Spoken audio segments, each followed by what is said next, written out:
Upbuilding Discourses is a book by Danish philosopher Søren Kierkegaard, published in 1843. Kierkegaard continues his discussion of the difference between externalities and inwardness in the Discourses, but moves from the inwardness of faith to that of love. Everything is always changing in the external world, but in the inner spiritual world, there is one thing that never changes, according to Kierkegaard. He says, what is it that never changes even though everything is changed? It is love, and that alone is love, that which never becomes something else. Love is dependent upon how a person sees, and when the individual sees with love, that individual can see away sin in himself as well as the sin of the whole world, just as Christ did. Kierkegaard uses the Apostle Paul as an example in this discourse. He uses Abraham in Fear and Trembling, and Job in Repetition, and in four Upbuilding Discourses, and they are all examples of individuals who saw their expectancy crash but survived the shipwreck intact because they were strengthened in the inner being. He begins with Paul in Rome as a prisoner with a teaching and the unshakable conviction that his teaching would be victorious over the whole world. He says, Paul was a witness, not a doubter who lets everything around it change and give itself up as a willing prey to life's fickle, capricious changes, without being alarmed by such a world, without being concerned for itself.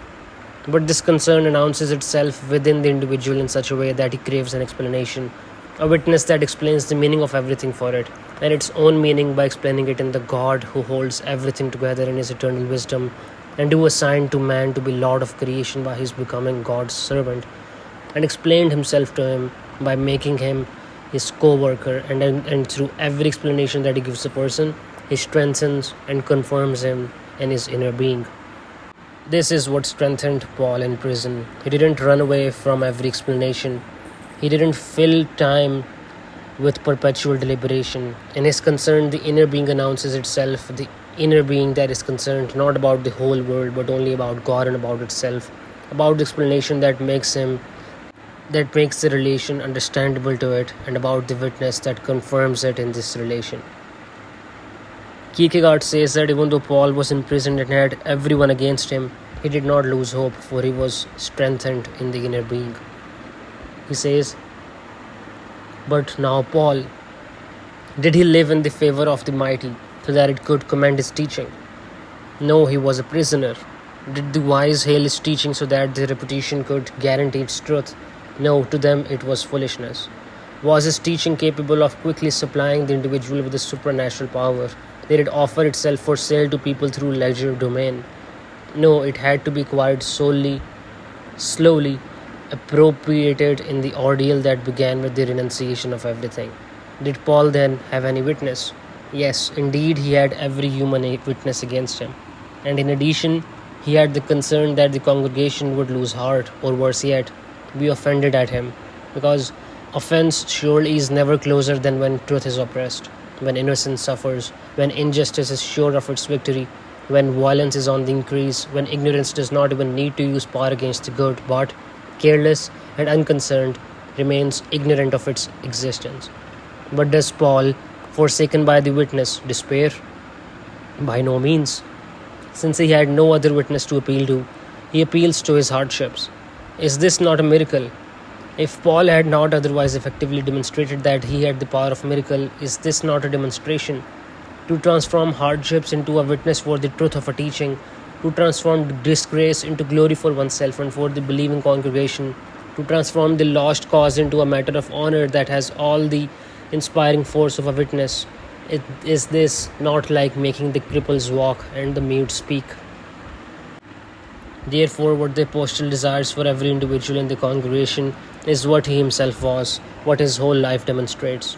Even if the situation in his day was different, even if struggle and conflict made it more necessary but also perhaps more difficult to attain this strengthening in the inner being, nevertheless, for all ages and in all circumstances, it remains the one thing needful for a person, to save his soul in this inner strengthening. After all, every person in all ages does indeed have his struggle and his spiritual trial, his distress, his solitude in which he is tempted, his anxiety and powerlessness when the witness slips away. Kierkegaard says that even in adversity, such a person is concerned only about God.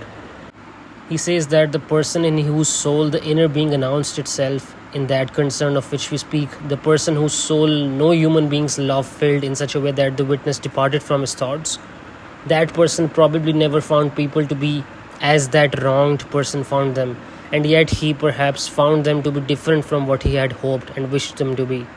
But even though the terrible thing happened, even though people rose up against him as assailants who deserted him as deceivers, even though the enemy persecuted him, even though the friend betrayed him, even though envy laid snares for his feet, what were they able to do to him? They could increase his concern. They could help him to drive from his soul every feeling through which he belonged to creation in such a way that he did not also belong to the Creator. But they could not prevent the concern about God that was present in his soul from seeking its object more deeply and inwardly. And one who seeks God always finds, and he who constrains a person to seek helps him to find. Then his soul in its concern sought more and more inwardly until he found the witness. The person who loves God is strengthened in the inner being, and the person who loved people and only through this love learned as it were to love God has had only an imperfect upbringing. But the person who loved God and in this love learned to love people was strengthened in the inner being. If someone denied him his love, then that person helped him to find God's love, which is more blessed than anything that arose in a human heart. If some friend denied him comfort, then he helped him to find God's comfort, which is beyond measure. If the world denied him its approval, then it helped him to seek God's, which passes all understanding. Kierkegaard says that even though Paul was imprisoned and met great misfortune, it did not keep him from remembering God and being strengthened in the inner being. He ends the discourse in these words. He says, "The very first, so they say, is the most beautiful, and the heart is attached to it. To the first person who welcomed him in the hour he was counted among the living, the first sky that arced over the place of his birth, to the first language that is called his mother tongue, to the first people who are called his ancestors, to the first teaching that expanded his soul, to the first peers who understood him, to the first idea that inspired him, to the first love that made him happy. Blessed is the person who could truthfully say, 'God in heaven was my first love.' Blessed is the person whose life was a beneficent strengthening of this love. Blessed is the person who, even though in his life he made the mistake of taking the outer instead of the inner, even though his soul in many ways was ensnared by the world, yet was again renewed in the inner being, but turning back to his God, strengthened in the inner being."